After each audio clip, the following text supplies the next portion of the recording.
What's up, guys? Back again, and I want to talk about the performance of the deck um, pre points adjustment, and then go over my list for post points adjustment, and then just with a little bit of testing how the deck feels right now. So pre points adjustment, the deck just can't play through Nib. If I didn't open and cross out, I lost every single game. Droll wasn't an issue just because most of the time I was just really just searching off of Chi Shao and Mogi for the at the tournament, so didn't really come up. The Droll really was just a -1 for them, which we'll take. However, if I didn't have cross out in hand, couldn't play through Nib at all. Nib was the biggest thing, and I still think is the biggest threat to this deck right now.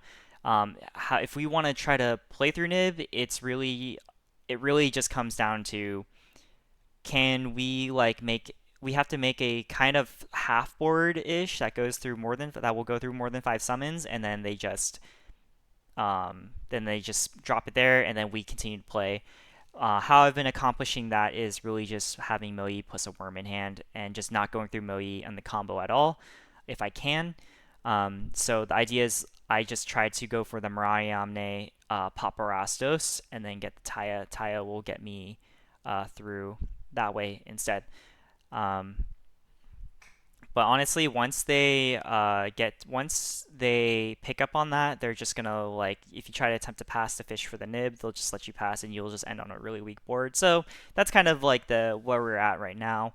Crossout is 20 points now, so I don't think it is exactly worth it anymore. You probably can find a way to run it, but it's not without like really messing up the point values and all that. So yeah. Okay, so deck was okay overall. It's really it's cool. A lot of people said the deck was really cool. It's like really something they haven't barely ever seen or never seen. So yeah.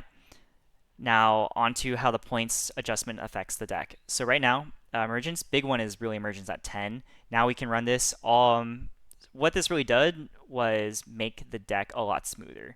We can easily, like, if we have dead True Kings in hand, we can use the emergence to search Mariamne, and vice versa, and things like that. So it really just smoothed out the combos and let me. I'm finding that there are ways for me to get 2 10s on the board very easily. So yeah, and especially going second, putting up like one of like in Gaimir also is really good. Mogi going to 0 points, good. Lets us open up, run more another set of hand traps, and then Nib is at 6 points now, Vice 5. You don't have to run Nib. I just think Nib is the highest impact hand trap we can run in this, at least in this version. So yeah, and then long one still at 5. I'm running him at 2. I just don't. I've just had a really bad time opening up multiple, like, 2 long ones a lot. So I just want to go down 2. If I can search him through emergence, or in some cases you can search him off of this Mariamne too. It works. So yeah, I was also running the Canine Werewolf in case I got the 2 level 9s out. I did win a lot of games off of it. I just don't have the budget for 10. You can potentially like knock off an emergence or knock off like Nibiru, like your hand traps and stuff to play it. It's up to you. It came up when it came up, it hit hard. And then if you're able to slap that on top of your end board, it was really, really strong. But at that point, if you're making that, you should be in a really strong position to win the game anyways. So yeah, if you guys are curious about the combos or kind of what they are, please check out my last video. I go through a few combos with the deck and what the deck potentially is trying to achieve through that. Overall, this is my list so far. It really hasn't changed. I'm just gonna go over like what's I feel is important in the list, which is the 3 Nib and the 3 Mourner. Mourner, just because it's a wind and it's generic. You can run Ogre also. I just chose Mourner just because of the points and the attributes. You can honestly play whatever 3 costed hand trap if you want. If you want to run Ecclesias, that is possible too. I just don't think I don't really like Ecclesia, just because you really want to like minimize the amount of like non-wind and like attributes that just don't work with each other. But you can run Ecclesias instead here. Nib, just because it's the most high impact hand trap, we can easily out this. Very, very easily out this. So I'm not worried about it. Um, so yeah, I honestly like the deck just feels a lot smoother now. Whether its power is better, it honestly like this deck is like kind of just behind in terms of like what the more modern decks are doing. But if you want something that's a little fun, you want to play Swordsoul for you guys that actually like Swordsoul and want to play it. Um, I recommend this version. The versions with the 10e cards. I've tried to make it work. I just don't. It just feels awkward, you know.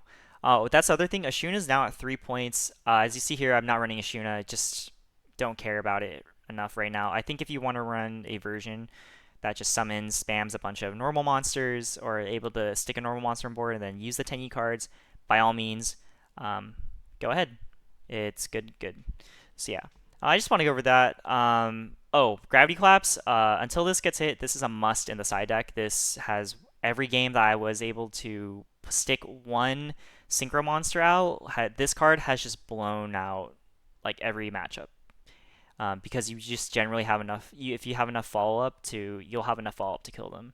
So yeah, this is a must if you guys are gonna try to run this deck. The extra deck, I'm not really gonna go over too much. There's a Lilith that you can make. It's up to you. You can easily make it with Saria plus one of your Worm 8s. So yeah. Before I go, I do want to also talk about this. This is a skeleton of running a Albaz engine in here, just because I think Fusion deployment, or I think use for those of you that want to use Ecclesias, we can Cartesia fuse easily into a Grand Guignol. Grand Guignol can then dump the Luwalith, which then can summon the Ecclesia from the deck. Um, so I just want to show you guys this. This is what I've also been working on. As like another option. As you see, there is like literally no hand traps in this, so this is a very all-in build. So yeah, I'm so yeah. I just want to show that to you guys. Thank you guys for watching. I know there's like not much to talk about, but really it's just that playing the deck now, it's smooth. It's very smooth with emergence, because now our Chi Shao can fetch us one missing piece to potentially weave into something else that we want. Um, so yeah, let me know what you guys think. Like, comment, and subscribe, and I'll see you guys later.